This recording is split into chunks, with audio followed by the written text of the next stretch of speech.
Welcome to all Caribbean entrepreneurs. If you've been ready and waiting to take your business digital and get paid online while you sip something strong on the beach, this podcast is for you. We'll hear from the Caribbean's finest entrepreneurs on topics like e-commerce, business development, brand building, social media, their wins and failures. This is the only place in the region helping you navigate the digital age from the Caribbean's perspective. This is Digipreneur FM. And now, let's give it up for the Digiboss himself, Mr. Karan Rose.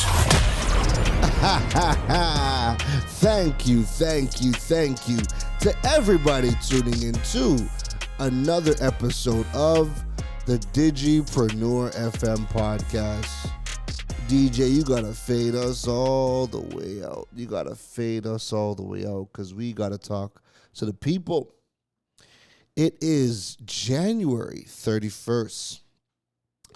This is episode number 148. How did you guys enjoy the previous episode with Alex Sterling out of Jamaica? The reviews are coming in, the messages are coming in. That was actually the first video interview that I've conducted on the Digipreneur podcast. And the actual video is available over on YouTube, right? The actual video is available over on YouTube, and we were able to shoot that whilst we spent the last week in Barbados for Fintech Islands. So that whole experience was really, really good. I'm going to do a recap. I'm going to do a recap on that in the next episode, because I think there was a lot of lessons to be learned at that conference, but also some of the things that happened. So I will dedicate my next episode to that. But coming out of Barbados again, this episode is going to be my talk from Fintech Islands. So this is going to be the presentation I did, and it's titled Closing the Tech Literacy Gap in the Caribbean. And I'm on stage, I'm doing my thing. I was able to record the video, but here's the joke, right? I just got my DJI Pocket Osmo 3, and I'm learning everything for the first time, and I'm doing everything, I try to practice a bit beforehand, but I only got it, opened it up the day before I went to Barbados, and I'm doing a crash course. And for the most part, I got a lot of the stuff. No, sorry, I didn't open up before Barbados. I opened it up a couple of days ago when I went to Tobago for a workshop. But I'm still getting used to it, right? And the funny part is, I tried recording it. I tried recording my my presentation, trying to get the video of me on stage, and it didn't work out exactly how as I had planned. It cut half of me off. I just did not set it up properly, but that's okay. The audio came through perfectly fine. So what's going to happen is I'm going to be taking you to the presentation now. I was able to be introduced by the one, the only Dr. Terry Corral Reed. Now, because my microphone is mic'd up to me for the audio, it's catching her a bit in the background. So actually, no, sorry.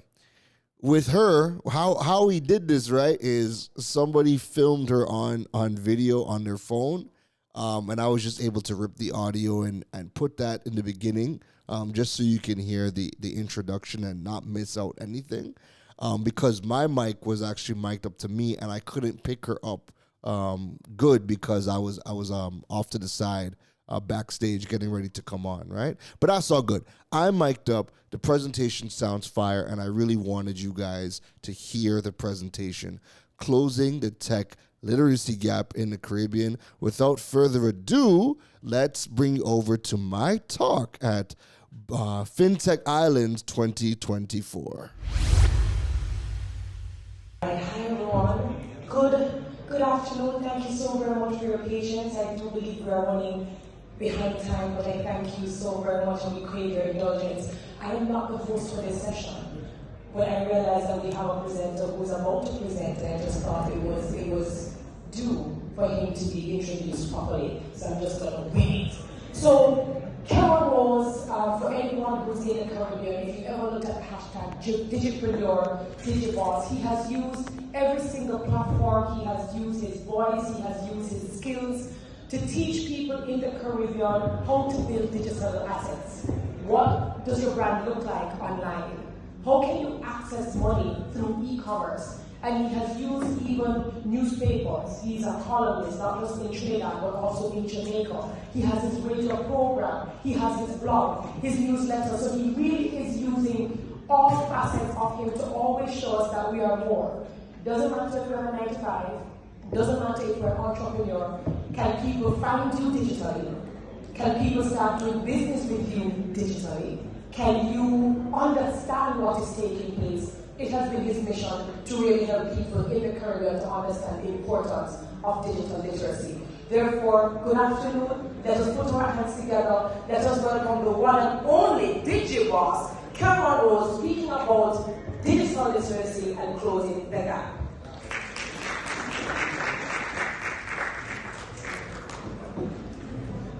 Thank you, Dr. Terry Corral-Reed, for that amazing intro.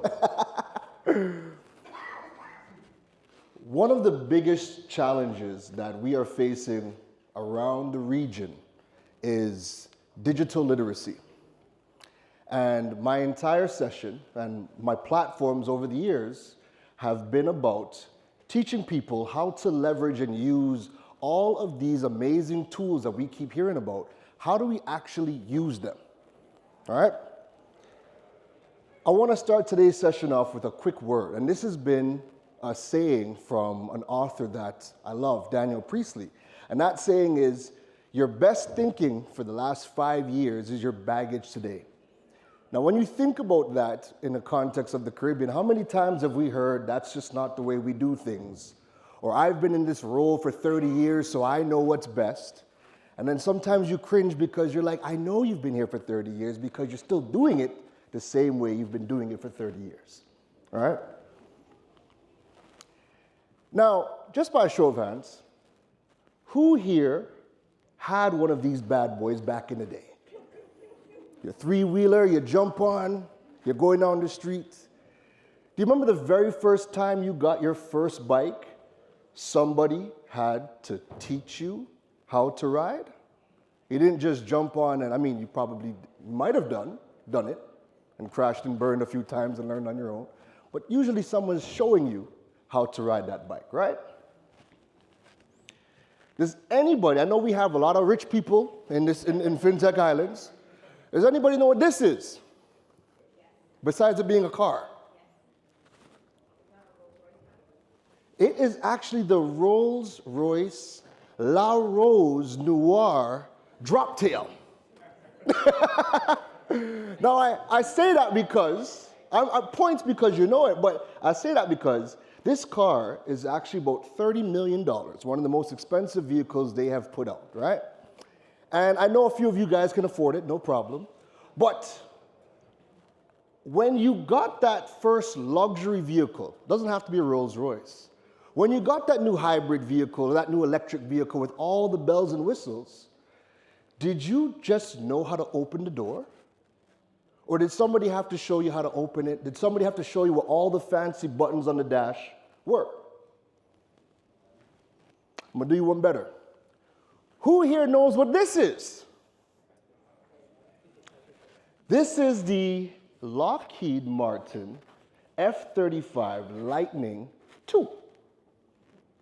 Now, what happens if I gave you any one of these things for free? If I pulled up to your house right now and said, here's the keys to the Lockheed, hold that.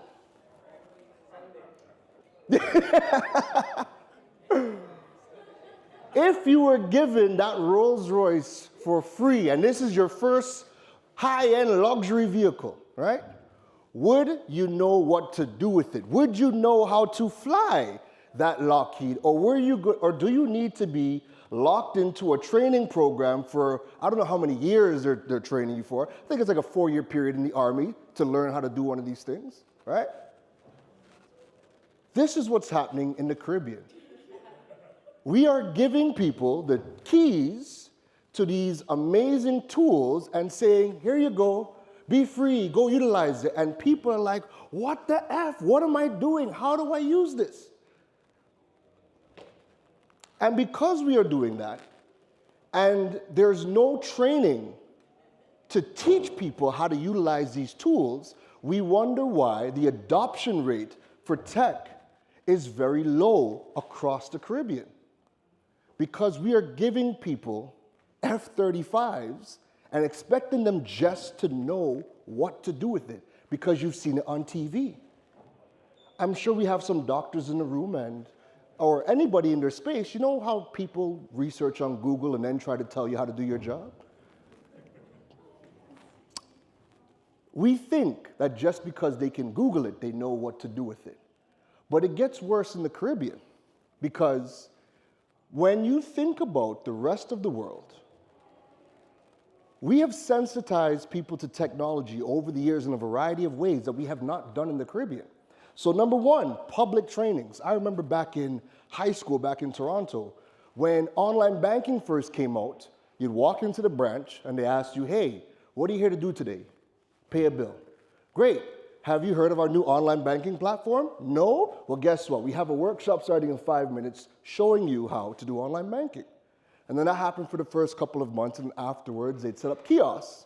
And then you walk into the branch and they say, hey, what are you here to do? I'm here to do a bill payment or whatever. Have you heard of online banking? No. Let's go over to the kiosk and let me show you how to do it.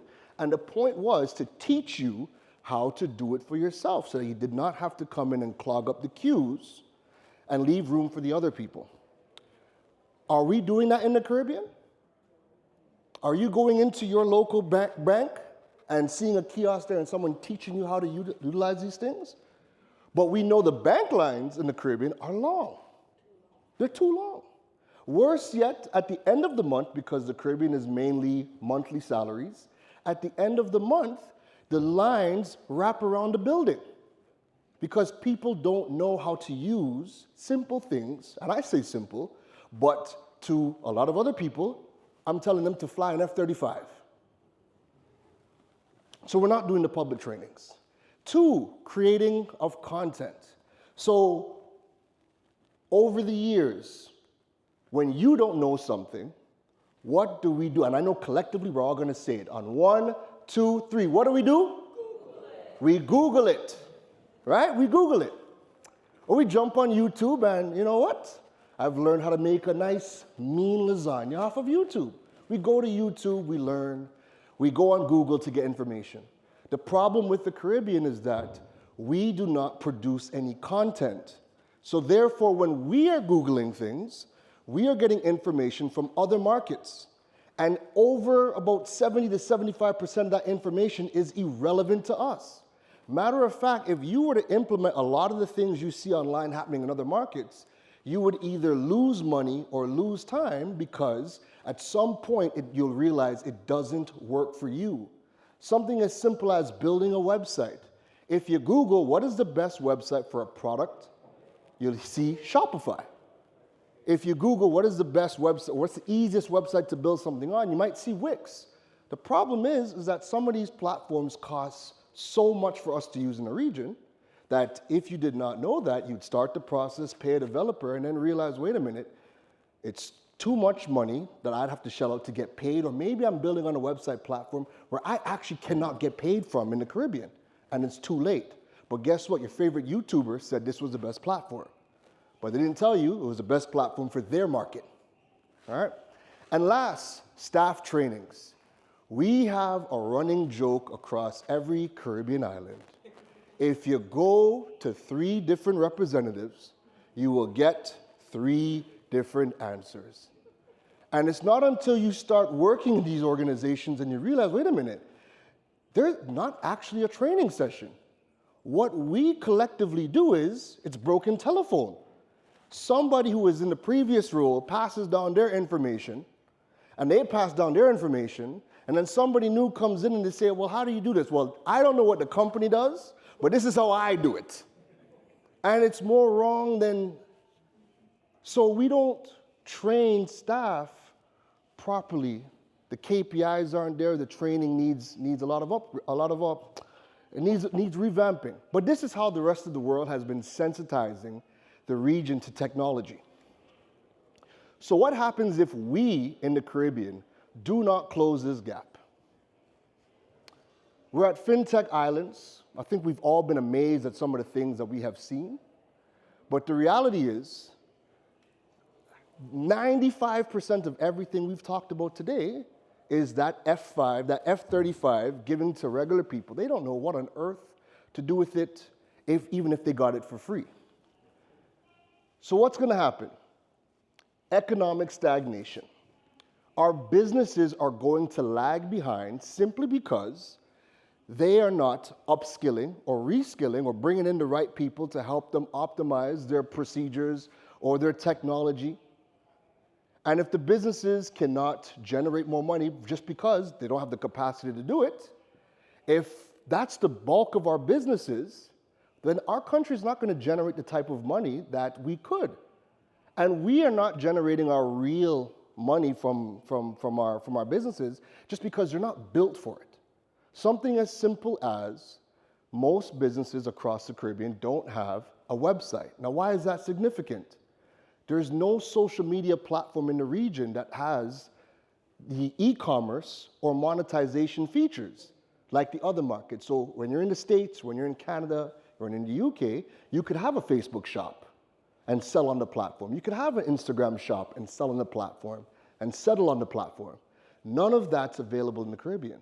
So we have to have a website because it has to be e-commerce ready, and that's where your sales are going to happen. So when most businesses don't even have a website, you're limited to what you can sell between 9 to 5, because most businesses not working past 6, and a lot of them not even working on the weekends, all right? Which then flows into the inefficiencies. There are still banks in Trinidad that when you book an appointment, they write it in a paper notebook. I've been handed, you laugh. I have been handed a piece of paper for my appointment. I go open up an account in Bank of America and they have the app. I could schedule all of the appointments within the app. I could speak to a representative within the app. Went to go buy a TV from Quartz, and I asked one question. I wanted to buy a TV that was compatible with the PS5. I asked one question.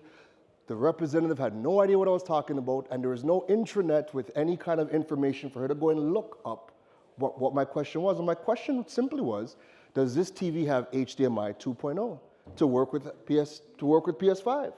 What ended up happening is when I went on Samsung's website, Samsung had an option that said, would you like to video call a rep?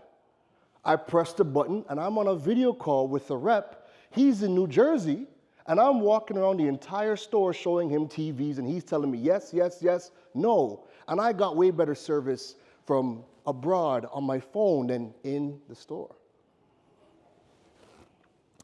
Then, when we think about inefficiencies, because businesses haven't put the infrastructure in place we can't get a birth certificate online in Trinidad and in most of the Caribbean countries, right?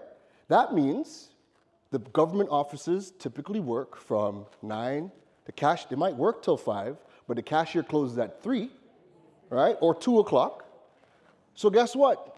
We have to take time out of work, but you're a doctor.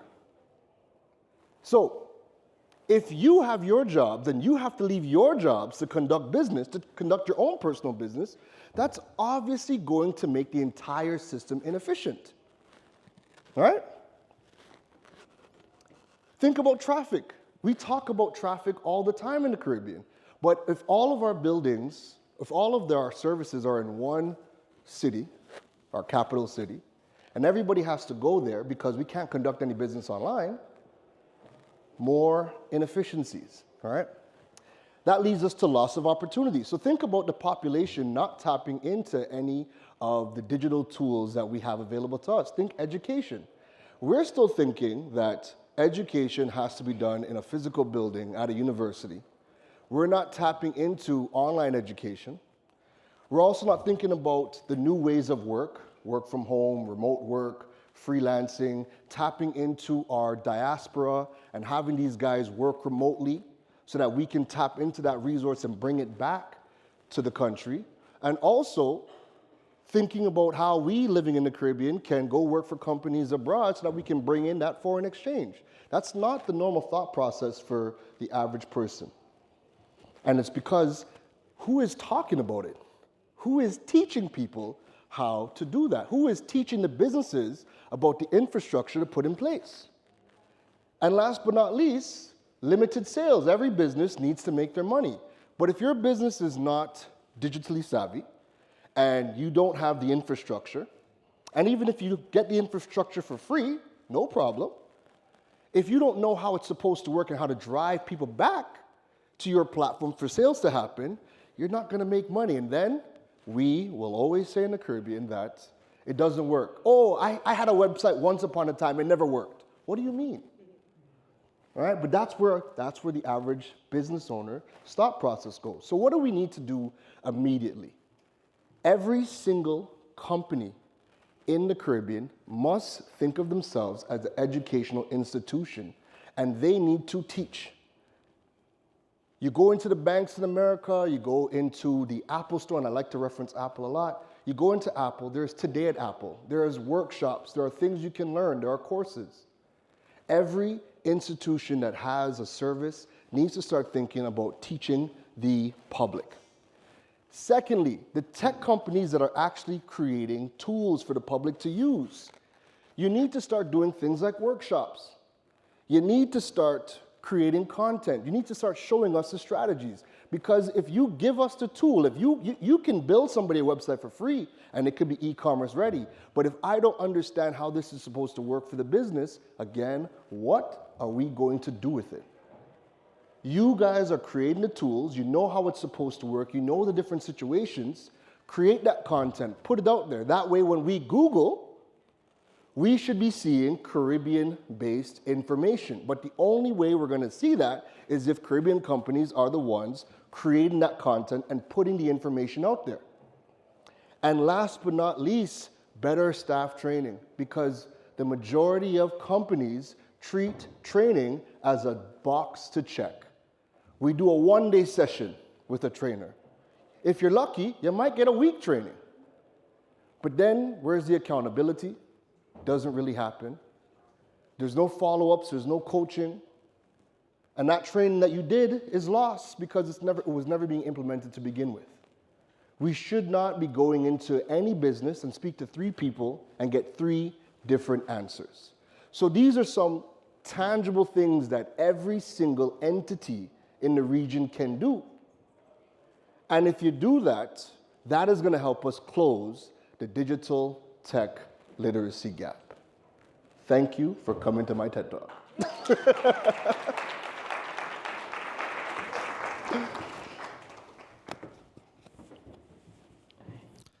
That was my talk for Fintech Islands 2024, closing the tech literacy gap.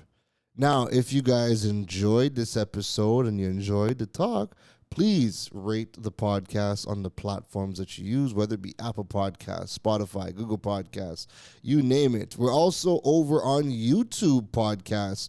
That shows up on YouTube and on YouTube Music if you use that as well, because Google Podcasts is disappearing in April, so I already did my migration over to YouTube Podcasts, which shows up on YouTube and also on YouTube Music, right? So rate the podcast. If you guys really enjoy the content, drop a review. The reviews continue to help grow the Digipreneur family all across the world. Don't forget you can follow me over on social media at KERONROSC on Instagram, TikTok, LinkedIn, Facebook, whatever platform you're comfortable, I am there. I am most active on LinkedIn and IG, all right? If you need to reach out to me. Don't forget to check out the KaronRose.com website to learn more about building your digital presence and monetizing your platforms. And as always, you can stay up to date with everything related to the podcast at the digipreneur.fm website. Links to those in the show notes. That is it from me, everybody. If you have not checked out the video interview with Alex Sterling, head over to YouTube.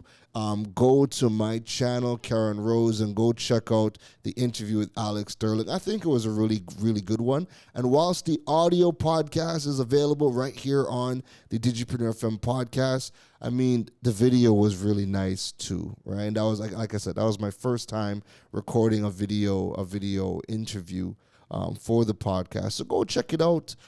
Go drop a like, go drop a comment, all of that. And all of that helps, right? It means a lot, and all of it helps. And then if you're not subscribing to the YouTube channel, go subscribe to the YouTube channel for a lot more content happening over there. That is it from me. I will see you guys and gals and lovely people in the next episode. Take care. You've been listening to the Digiboss, Karan Rose. We hope your notepad was filled after this episode. Make sure to like, rate, and review the show. The learning doesn't stop, folks. And to make sure you don't miss any gems from the Digiboss, go over and follow him on all social media platforms at Karan Rose. Folks, don't just sit there with a notepad. We need you to implement at least one thing into your business before the next episode. That's the only way your business levels up. Thanks for listening to Digipreneur FM. Now go be great.